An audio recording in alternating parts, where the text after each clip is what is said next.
আউযু বিল্লাহি মিনাশ শাইতানির রাজিম। বিসমিল্লাহির রহমানির রহিম। ইসলাম ও নৈতিক শিক্ষা, আকায়েদ ও নৈতিক জীবন। পাঠ ৬, কুফর। কুফর শব্দের আবিধানিক অর্থ অস্বীকার করা, অবিশ্বাস করা, ঢেকে রাখা, গোপন করা, অকৃতজ্ঞতা প্রকাশ করা, অবাধ্য হওয়া ইত্যাদি।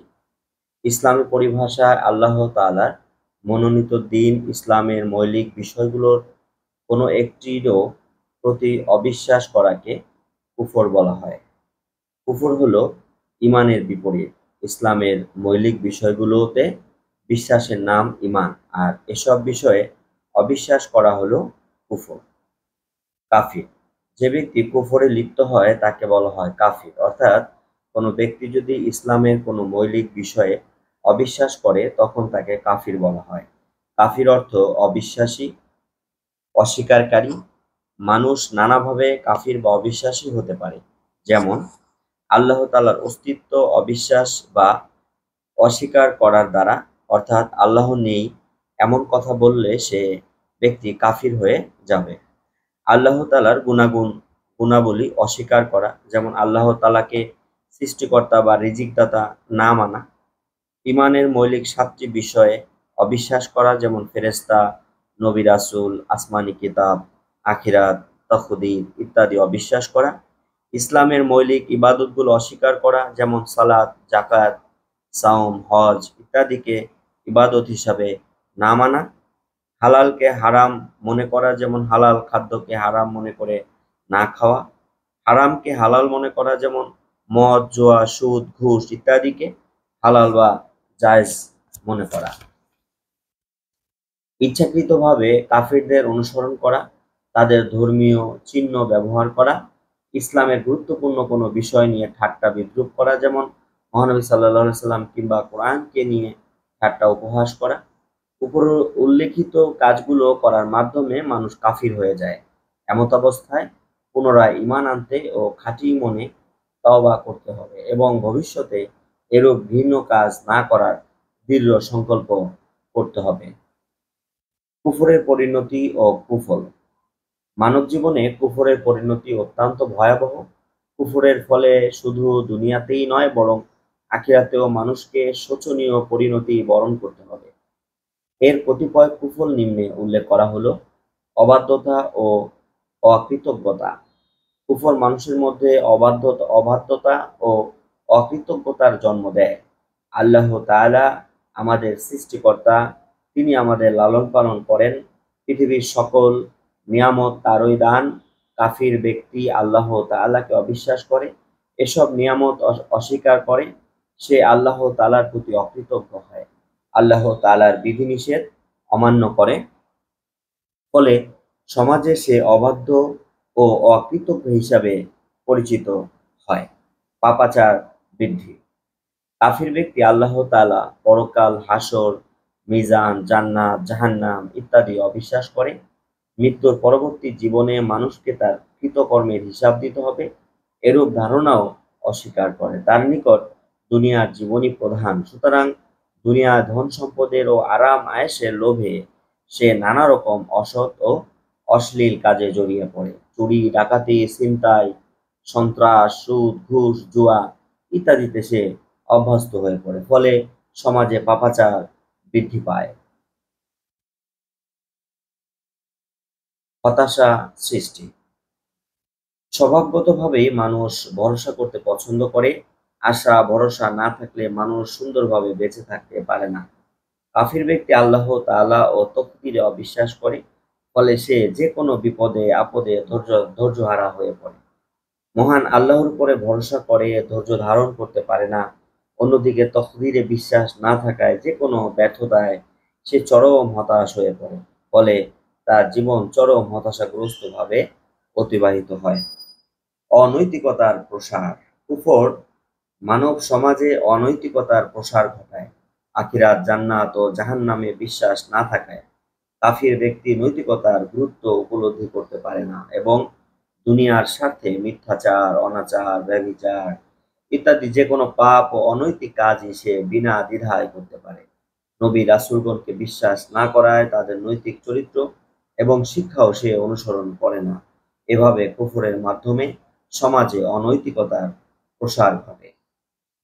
আল্লাহ তাআলার অসন্তুষ্টি। কুফরির মাধ্যমে আল্লাহ তাআলার প্রতি অবিশ্বাস, অকৃতজ্ঞতা ও অবাধ্যতার সৃষ্টি হয়। কাফির আল্লাহ তাআলার বিধি-বিধান ও আদেশ-নিষেধের কোনো পরোয়া করে না, বরং আল্লাহ তাআলা ইসলাম ও মুসলমানদের সাথে বিদ্রোহ ও বিরোধিতা করে। ফলে আল্লাহ তাআলা তার প্রতি অসন্তুষ্ট হন। আর যার প্রতি আল্লাহ তাআলা অসন্তুষ্ট হন, সে যত ক্ষমতা ও সম্পদের মালিক হোক না কেন, তার ধ্বংস অনিবার্য। অনন্তকালের শাস্তি। পরকালে কাফিররা জাহান্নামের যন্ত্রণাদায়ক শাস্তি ভোগ করবে। তারা জাহান্নামে চিরকাল থাকবে। আল্লাহ তাআলা বলেন, যারা কুফরি করবে এবং আমার নিদর্শনগুলোকে অস্বীকার করবে, তারাই জাহান্নামের অধিবাসী। সেখানে তারা চিরদিন থাকবে। সূরা আল বাকারা আয়াত ৩৯। কুফর একটি মারাত্মক পাপ, সুতরাং এ থেকে সকলেরই বেঁচে থাকা উচিত।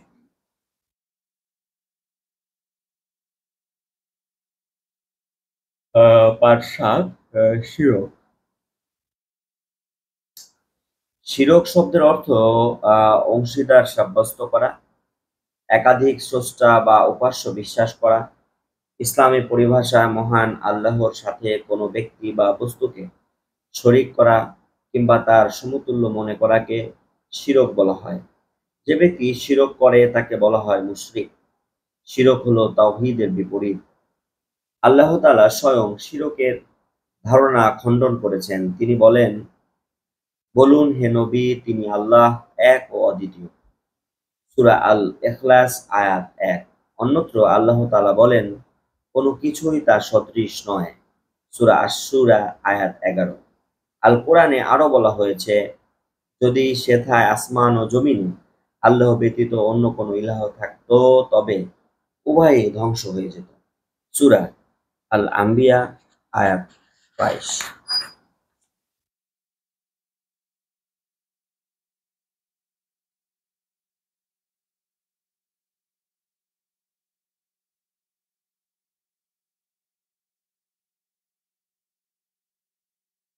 আল কোরআনের এসব আয়াত দ্বারা স্পষ্টভাবে আল্লাহ তাআলার সত্তা ও গুণে অতুলনীয়তার বিষয়টি বোঝা যায়।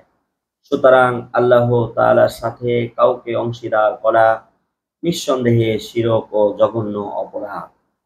আল্লাহ তাআলার সাথে শিরক ৪ ধরনের হতে পারে, যথা: আল্লাহ তাআলার সত্তা অস্তিত্বে শিরক করা, যেমন ঈসা আলাইহিস সালামকে আল্লাহর পুত্র মনে করা।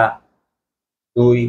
আল্লাহ তাআলার গুণাবলীতে শিরক করা, যেমন আল্লাহ তাআলার পাশাপাশি অন্য কাউকে সৃষ্টিকর্তা বা রিজিকদাতা মনে করা। ৩. সৃষ্টি জগতের পরিচালনায় কাউকে আল্লাহর অংশীদার বানানো, যেমন ফেরেশতাদের জগৎ পরিচালনাকারী হিসাবে মনে করা। ইবাদতের ক্ষেত্রে আল্লাহ তাআলার সাথে কাউকে শরীক করা, যেমন আল্লাহ ব্যতীত কাউকে সিজদা করা, কারো নামে পশু জবাহ করা ইত্যাদি। শিরকের কুফল ও প্রতিকার। শিরক অত্যন্ত জঘন্য অপরাধ। পৃথিবীর সকল প্রকার জুলুমের মধ্যে সবচেয়ে বড় হলো শিরক। আল্লাহ তাআলা বলেন, নিশ্চয়ই শিরক চরম জুলুম। সূরা লুকমান আয়াত ১৩। বস্তুত আল্লাহ তাআলাই আমাদের স্রষ্টা ও প্রতিপালক। তার প্রদত্ত নিয়ামতই আমরা ভোগ করি। এরপরও কেউ যদি আল্লাহ তাআলার সাথে কাউকে অংশীদার স্থাপন করে, তবে তা অপেক্ষা বড় জুলুম আর কি হতে পারে। আল্লাহ তাআলা মুশরিকদের প্রতি খুবই অসন্তুষ্ট। তিনি অপার ক্ষমাশীল ও অসীম দয়াময় হওয়া সত্ত্বেও শিরকের অপরাধ ক্ষমা করেন না। আল্লাহ তাআলা বলেন, নিশ্চয়ই আল্লাহ তার সাথে শিরক করার অপরাধ ক্ষমা করেন না। এতদ্ব্যতীত যে কোনো পাপ যাকে ইচ্ছা ক্ষমা করেন। সূরা আন-নিসা আয়াত ৪৮। বস্তুত আল্লাহ তাআলার দয়া, ক্ষমা ও রহমত ব্যতীত দুনিয়া ও আখিরাতের কল্যাণ লাভ করা কোনো ক্রমেই সম্ভব নয়। পরকালে মুশরিকদের জন্য রয়েছে যন্ত্রণাদায়ক শাস্তি। আল কোরআনে স্পষ্টভাবে বর্ণনা করা হয়েছে, যে ব্যক্তি আল্লাহর সাথে শিরক করবে, আল্লাহ তার জন্য অবশ্যই জান্নাত হারাম করে দেবেন এবং তার আবাস জাহান্নাম। সূরা আল মাইদা আয়াত ৭২। প্রকৃতপক্ষে শিরক ক্ষমার অযোগ্য অপরাধ। এরূপ কাজ থেকে সকলেরই সদা সর্বদা সতর্ক থাকতে হবে।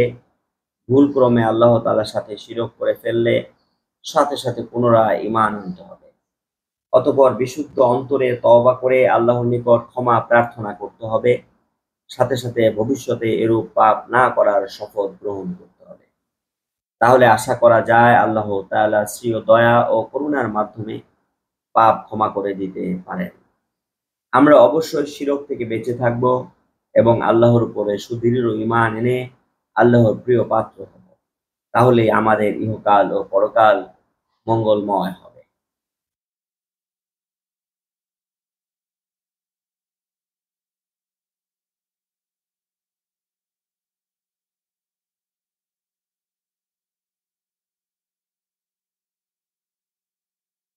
পাঠ ৮, নিফাক।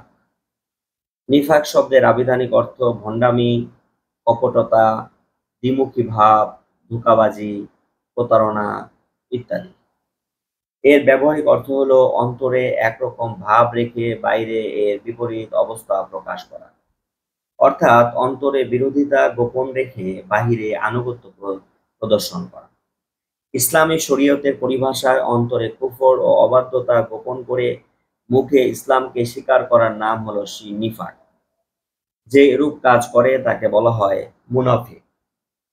মুনাফিকরা অন্তরে মুনাফিকরা অন্তরের দিক থেকে কাফির ও অবাধ্য, কিন্তু বাহ্যিকভাবে তারা ইসলাম ও ঈমান স্বীকার করে এবং মুসলিমদের ন্যায় ইবাদত পালন করে।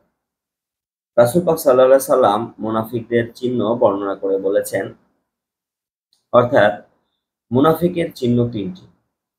যখন কথা বলে মিথ্যা বলে, যখন ওয়াদা করে তা ভঙ্গ করে, আর যখন কোনো কিছু তার নিকট আমানত রাখা হয় তা খেয়ানত করে।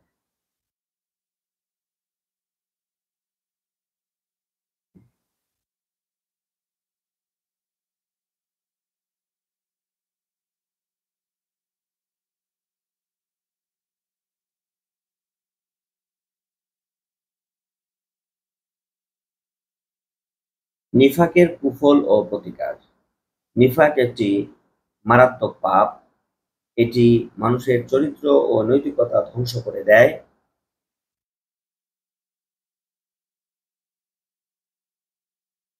এর ফলে মানুষ মিথ্যাচারে অভ্যস্ত হয়ে পড়ে। আল্লাহ তাআলা বলেন, অর্থ, আর আল্লাহ সাক্ষ্য দিচ্ছেন যে মুনাফিকরা নিঃসন্দেহে মিথ্যাবাদী। ওয়াল্লাহু ইয়াশহাদু ইন্নাল মুনাফিকিনা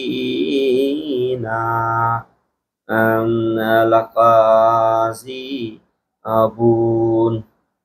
অর্থ, আর আল্লাহ সাক্ষ্য দিচ্ছেন যে মুনাফিকরা নিঃসন্দেহে মিথ্যাবাদী। সূরা আল মুনাফিকুন আয়াত ১। মিথ্যার পাশাপাশি মুনাফিকরা অন্যান্য খারাপ ও অনৈতিক কার্যকলাপে জড়িয়ে পড়ে। পার্থিব লোভ লালসা ও স্বার্থ রক্ষায় তারা মানুষের অকল্যাণ করতেও পিছপা হয় না। তারা পরনিন্দা ও পরচর্চা করে, ফলে সমাজে সন্দেহ ও বিশৃঙ্খলার সৃষ্টি হয়। মুনাফিকরা ভেতরে এক আর বাহিরে অন্যরকম হওয়ায় লোকজন তাদের বিশ্বাস করে না, বরং সন্দেহ ও ঘৃণার চোখে দেখে। সমাজের মানুষের নিকট তারা অপমানিত ও লাঞ্ছিত হয়ে জীবন কাটায়। ইসলাম ও মুসলমানদের জন্য মুনাফিকরা খুবই ক্ষতিকর, কেননা তারা মুসলমানদের সাথে মিশে ইসলামের শত্রুকে সাহায্য করে। মুসলমানদের গোপন তথ্য ও দুর্বলতার কথা শত্রুদের জানিয়ে দেয়। রাসূলুল্লাহ সাল্লাল্লাহু আলাইহি সাল্লাম এর যুগেও মদিনাতে মুনাফিকরা মুসলমানদের বিরুদ্ধে ষড়যন্ত্রে লিপ্ত ছিল। তারা ইসলাম ও মুসলমানগণের সাথে থেকেও আল্লাহ তাআলার অবাধ্য ছিল। পরকালীন জীবনে পরকালীন জীবনে মুনাফিকদের পরিণতি অত্যন্ত ভয়াবহ। তাদের পরিণতি সম্পর্কে আল্লাহ তাআলা বলেন, ইন্নাল মুনাফিকিনা ফি দারকিল আসফালি মিনান নার। নিশ্চয়ই মুনাফিকরা জাহান্নামের সর্বনিম্ন স্তরে থাকবে। সূরা আন-নিসা আয়াত ১৪৫। আমরা নিফাক থেকে বেঁচে থাকব। আমাদের আত্মীয় স্বজন, বন্ধু বান্ধব, পাড়া প্রতিবেশী সকলের নিকট নিফাকের কুফল ও পরিণতির কথা তুলে ধরবো ও তাদের সতর্ক করব। রাসূল পাক সাল্লাল্লাহু আলাইহি সাল্লাম মুনাফিকদের যে ৩টি চিহ্ন বা নিদর্শনের কথা বলেছেন, এগুলো থেকে আমরা অবশ্যই বেঁচে থাকব এবং নিজ জীবনে উত্তম চরিত্র অনুশীলন করব। পাঠ ৯, রিসালাত। রিসালাত শব্দের আবিধানিক অর্থ বার্তা, চিঠি পৌঁছানো, পয়গাম, সংবাদ বা কোনো ভালো কাজের দায়িত্ব বহন করা। ইসলামী পরিভাষায় মহান আল্লাহ তাআলার পবিত্র বাণী মানুষের নিকট পৌঁছে দেওয়ার দায়িত্বকে রিসালাত বলা হয়। আর যিনি এই দায়িত্ব পালন করেন তাকে বলা হয় রাসূল। রাসূল শব্দের বহুবচন রসূল। রিসালাতের বিশ্বাসের গুরুত্ব। ইসলামী জীবন দর্শনে রিসালাতের বিশ্বাস স্থাপন করা অপরিহার্য। তাওহীদে বিশ্বাসের সাথে সাথে প্রত্যেক মুমিন ও মুসলিমকে রিসালাতের বিশ্বাস করতে হয়। ইসলামের মূল বাণী কালিমা তাইয়্যিবাতে এই বিষয়টি সুন্দরভাবে বিবৃত হয়েছে। এই কালিমার প্রথমাংশ লা ইলাহা ইল্লাল্লাহু, অর্থ আল্লাহ ব্যতীত কোনো মাবুদ নেই। লা ইলাহা ইল্লাল্লাহ, অর্থাৎ আল্লাহ ব্যতীত কোনো মাবুদ নেই। যারা মাবুদ নেই দ্বারা তাওহীদের ঘোষণা দেওয়া হয়েছে। আর সাথে সাথে দ্বিতীয় অংশ ব্যতীত দ্বিতীয় অংশ মুহাম্মাদুর রাসূলুল্লাহ, অর্থ মুহাম্মদ সাল্লাল্লাহু আলাইহি সাল্লাম আল্লাহর রাসূল, দ্বারা রিসালাতের ঘোষণা দেওয়া হয়েছে। সুতরাং তাওহীদে বিশ্বাস স্থাপনের ন্যায় রিসালাতেও বিশ্বাস স্থাপন করতে হবে। বস্তুত রিসালাতের বিশ্বাস না করলে কেউ মুমিন হতে পারে না, কেননা মানুষের জ্ঞান সীমাবদ্ধ। এই স্বল্প জ্ঞান দ্বারা অনন্ত অসীম আল্লাহ তাআলার পূর্ণ পরিচয় লাভ করা সম্ভব নয়। তাই নবী রাসূলগণ মানুষের নিকট আল্লাহ তাআলার পরিচয় তুলে ধরেছেন, তার পূর্ণাঙ্গ ক্ষমতা ও গুণাবলীর বর্ণনা প্রদান করেছেন। তারা ইহকালীন ও পরকালীন কল্যাণের জন্য আল্লাহ তাআলা প্রদত্ত জীবন বিধান ও দিক নির্দেশনা নিয়ে এসেছেন। হযরত মুহাম্মদ সাল্লাল্লাহু আলাইহি সাল্লাম না আসলে নবী ও রাসূল সম্পর্কে আমরা কিছুই জানতে পারতাম না। এমনকি আল্লাহ তাআলার সত্তা ও রিসালাতের পরিচয়ও লাভ করতে পারতাম না। মূলত নবী রাসূলগণের আনীত বাণী ও বর্ণনার ফলেই মানুষের পক্ষে তা সম্ভব হয়েছে। সুতরাং নবী রাসূলগণের এই সমস্ত সংবাদ বা রিসালাতকে বিশ্বাস করা অত্যন্ত গুরুত্বপূর্ণ। কেননা রিসালাতকে অস্বীকার করলে মহান আল্লাহকেই প্রকারান্তরে অস্বীকার করা হয়। অতএব মানব জীবনে রিসালাতে বিশ্বাস করা ঈমানের গুরুত্বপূর্ণ অঙ্গ হিসাবে নির্ধারিত। নবী রাসূল প্রেরণের উদ্দেশ্য। আল্লাহ তাআলা যুগে যুগে অসংখ্য অগণিত নবী রাসূল প্রেরণ করেছেন। তাদের উদ্দেশ্যহীনভাবে দুনিয়ায় প্রেরণ করা হয়নি, বরং তারা নবুয়ত ও রিসালাতের দায়িত্ব পালন করেছেন। নবুয়ত ও রিসালাতের দায়িত্ব পালনের জন্য তাদের বেশ কিছু কাজ করতে হতো। এর মধ্যে উল্লেখযোগ্য কতিপয় কাজ হলো, তারা মানুষের নিকট আল্লাহ তাআলার পরিচয় তুলে ধরতেন, অর্থাৎ আল্লাহ তাআলার জাত, সিফাত, ক্ষমতা, নিয়ামত ইত্যাদি বিষয়ের কথা মানুষের নিকট প্রকাশ করতেন। সত্য ও সুন্দর জীবনের দিকে আহ্বান জানাতেন। আল্লাহ তাআলার ইবাদত ও ধর্মীয় নানা বিধি বিধান শিক্ষা দিতেন। পরকাল সম্পর্কে ধারণা প্রদান করতেন। পৃথিবীতে আল্লাহ তাআলার আদেশ নিষেধ ও বিধি বিধান বাস্তবায়নের জন্য হাতে কলমে শিক্ষা দিতেন। নবী রাসূলগণের গুণাবলী। নবী রাসূলগণ ছিলেন আল্লাহ তাআলার মনোনীত বান্দা। আল্লাহ তাআলা স্বয়ং তাদের নবুয়ত ও রিসালাতের দায়িত্ব পালনের জন্য নির্বাচিত করেছেন। আল্লাহ তাআলা বলেন,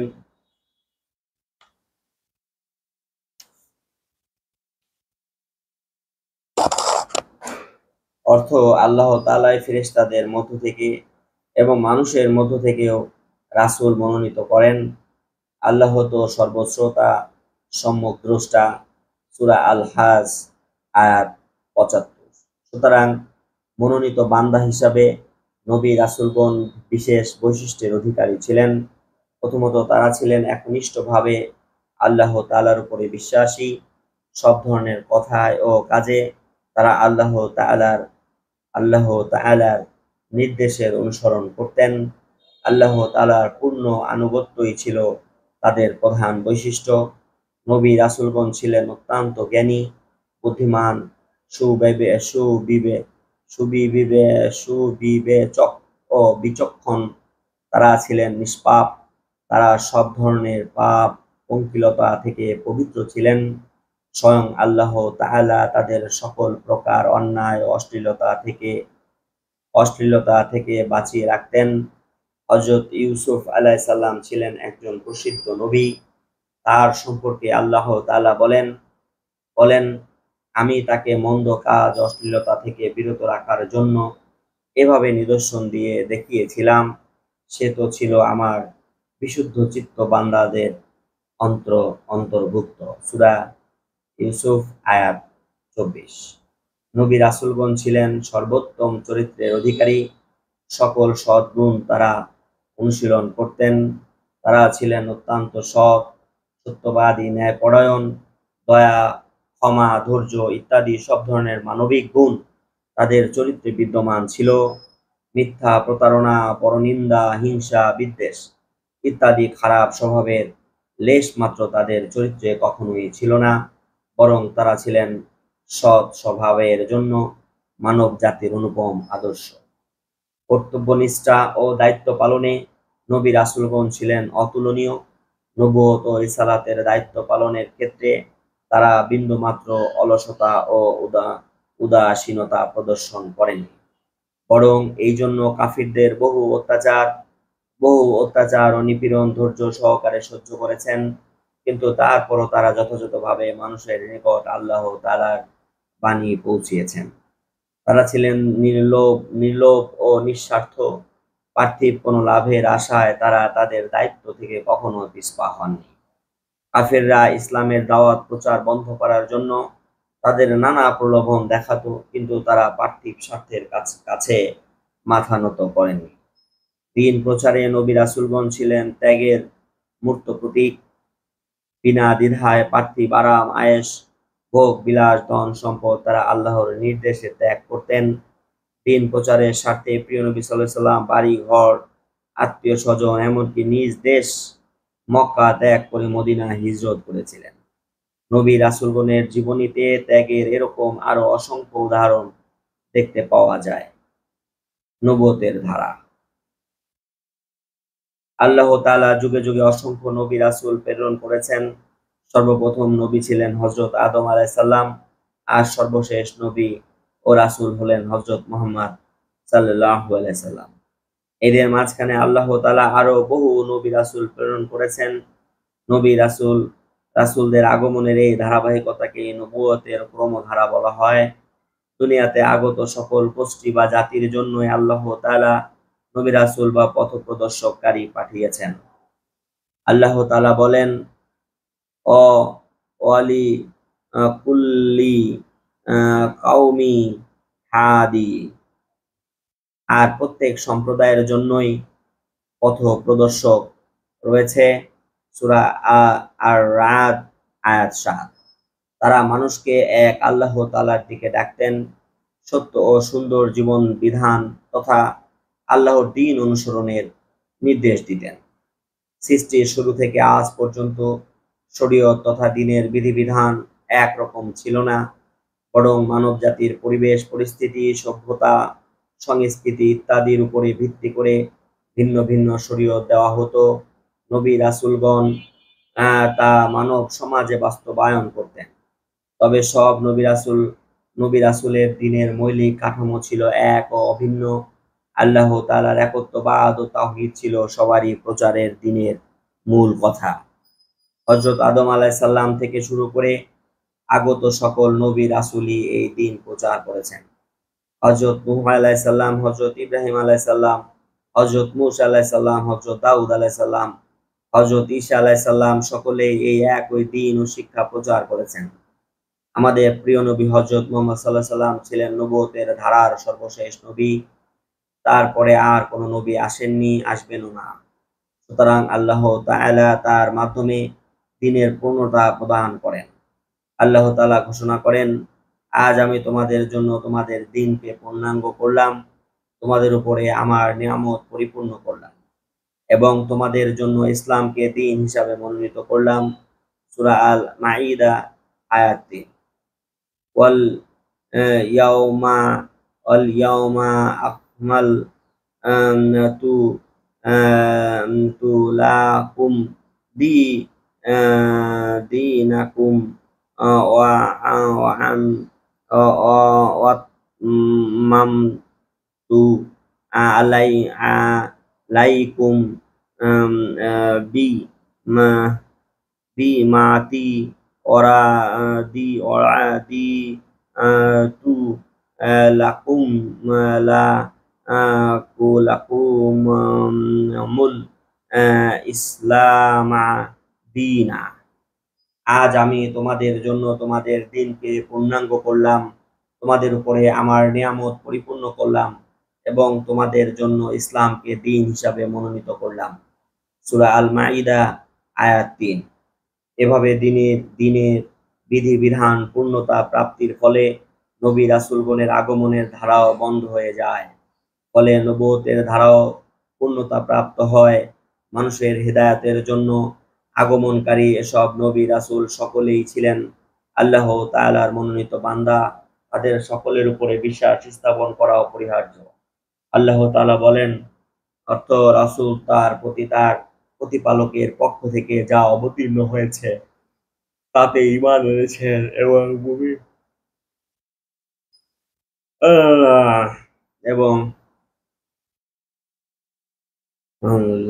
এবং মুমিনগণও তাদের সবাই আল্লাহ, তার ফেরেশতাগণ, তার কিতাবসমূহ এবং তার রাসূলগণে ঈমান এনেছে। তারা বলে, আমরা তার রাসূলগণের মধ্যে কোনো তারতম্য করি না। সূরা আল বাকারা আয়াত ২৮৫। নবুয়তের ধারায় আগমনকারী সব নবী রাসূলকে বিশ্বাস করা ঈমানের অপরিহার্য শর্ত। এদের কাউকে বিশ্বাস এবং কাউকে অবিশ্বাস করা যাবে না, বরং সকলকেই আল্লাহ তাআলার প্রেরিত নবী রাসূল হিসাবে বিশ্বাস করতে হবে। নবী রাসূল হিসাবে যথাযথ সম্মান ও মর্যাদা দিতে হবে। কারো প্রতি কোনরূপ ঠাট্টা বিদ্রূপ বা কটাক্ষ করা যাবে না। সর্বশেষ ও সর্বশ্রেষ্ঠ নবী, নবুয়তের ধারার সর্বশেষ ও সর্বশ্রেষ্ঠ নবী ছিলেন আমাদের প্রিয় নবী হযরত মুহাম্মদ সাল্লাল্লাহু আলাইহি সাল্লাম। তিনি ছিলেন অনন্য বৈশিষ্ট্যের অধিকারী। দুনিয়াতে আগমনকারী সব নবী রাসূলই কোনো বিশেষ গোত্র, বিশেষ দেশ, নির্দিষ্ট সময়ের জন্য দায়িত্ব নিয়ে এসেছিলেন। কিন্তু হযরত মুহাম্মদ সাল্লাল্লাহু আলাইহি সাল্লাম ছিলেন সারা বিশ্বের সকল স্থানের সকল মানুষের নবী, তিনি বিশ্ব নবী। আল্লাহ তাআলা বলেন, হে নবী, আপনি বলুন, হে মানব মণ্ডলী, আমি তোমাদের সকলের জন্যই আল্লাহর রাসূল হিসাবে প্রেরিত। সূরা আল আরাফ আয়াত 158। রাসূলুল্লাহ সাল্লাল্লাহু আলাইহি সাল্লাম ছিলেন সর্বকালের নবী। কিয়ামত পর্যন্ত যত মানুষ আগমন করবে সকলের নবী তিনি। তার শিক্ষা, আদর্শ ও আনীত কিতাব আল কোরআন সকলকে অনুসরণ করতে হবে। তিনি রহমতের নবী। মানব জাতির জন্য তিনি আল্লাহ তাআলার বিশেষ নিয়ামত ও অনুগ্রহ স্বরূপ। আল্লাহ তাআলা বলেন, অর্থ, হে নবী, আমি তো আপনাকে বিশ্ব জগতের প্রতি কেবল রহমত রূপেই প্রেরণ করেছি। সূরা আল আম্বিয়া আয়াত 107। অতএব আমাদের প্রিয় নবী হযরত মুহাম্মদ সাল্লাল্লাহু আলাইহি সাল্লাম ছিলেন সর্বশেষ ও সর্বশ্রেষ্ঠ নবী। হযরত মুহাম্মদ সাল্লাল্লাহু আলাইহি সাল্লামকে সর্বশেষ ও সর্বশ্রেষ্ঠ নবী হিসাবে বিশ্বাস করা প্রত্যেক মুসলমানদের ঈমানী কর্তব্য। খতমে নবুয়তের অর্থ ও এতে বিশ্বাসের গুরুত্ব। হযরত মুহাম্মদ সাল্লাল্লাহু আলাইহি সাল্লাম ছিলেন সর্বশেষ নবী। তার মাধ্যমে দ্বীনের পূর্ণতা ঘোষিত হয় এবং নবুয়তের ধারা সমাপ্ত হয়। তিনি নবী রাসূলগণের ধারায় সর্বশেষে আগমন করেছেন। আল্লাহ তাআলা স্বয়ং তাকে খাতামুন নাবিয়্যিন তথা সর্বশেষ নবী বলে অবহিত করেছেন। খাতামুন অর্থ শেষ, সমাপ্তি, আর নবুয়ত হলো নবীগণের দায়িত্ব। সুতরাং খতমে নবুয়তের অর্থ নবুয়তের সমাপ্তি, আর যার মাধ্যমে নবুয়তের ধারার সমাপ্তি ঘটে তিনি হলেন খাতামুন নবীন বা সর্বশেষ নবী। আল্লাহ তাআলা যুগে যুগে অসংখ্য নবী রাসূল প্রেরণ করেছেন। এদের মধ্যে সর্বপ্রথম ছিলেন হযরত আদম আলাইহিস সালাম, আর সর্বশেষ ছিলেন হযরত মুহাম্মদ সাল্লাল্লাহু আলাইহি সাল্লাম। হযরত মুহাম্মদ সাল্লাল্লাহু আলাইহি সাল্লামের মাধ্যমে নবী রাসূলগণের আগমনের ধারা শেষ বা বন্ধ হয়ে যায়। সুতরাং তিনি সর্বশেষ নবী বা খাতামুন নাবিয়্যিন। আল্লাহ তাআলা বলেন, অর্থ, মুহাম্মদ তোমাদের মধ্যে কোনো পুরুষের পিতা নন, বরং তিনি আল্লাহর রাসূল এবং শেষ নবী। সূরা আল আহজাব আয়াত 40।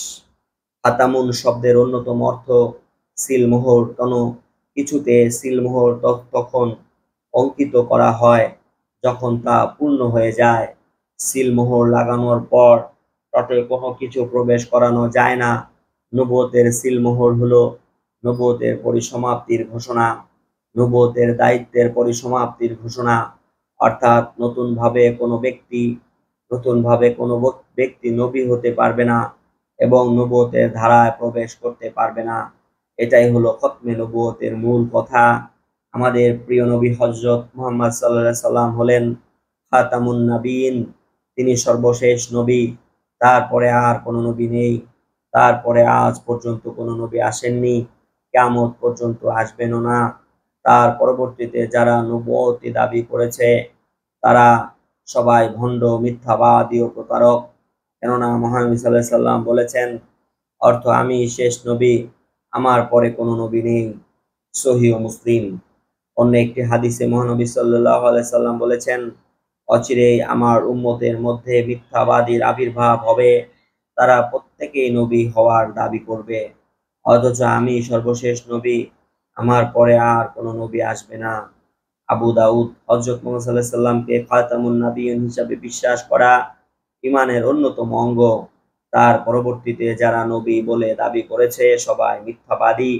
আমরা তাদের নবী হিসাবে বিশ্বাস করব না, তাদের শিক্ষা আদর্শ বর্জন করব। আমরা জীবনের সর্বাবস্থায় মহানবী সাল্লাল্লাহু আলাইহি সাল্লাম, মহানবী হযরত মুহাম্মদ সাল্লাল্লাহু আলাইহি সাল্লামের আদর্শ ও শিক্ষা অনুসরণ করে চলব। ধন্যবাদ। শুনছিলেন ইসলাম ও নৈতিক শিক্ষা, আকাইদ ও নৈতিক জীবন এর অধ্যায় 9 পর্যন্ত। পরবর্তী ভিডিওতে অধ্যায় 10 নৈতিক মূল্যবোধ বিকাশে রিসালাত ও নবুয়ত, এই অধ্যায় থেকে পড়ার আশাবাদ ব্যক্ত করে আজকের মতো এখানেই বিদায় নিচ্ছি। আল্লাহ রাব্বুল আলামিন আমাদের সবাইকে কোরআন এবং সুন্নাহের আলোকে জীবন চলার তৌফিক দান করুক। সকলে বলুন আমিন।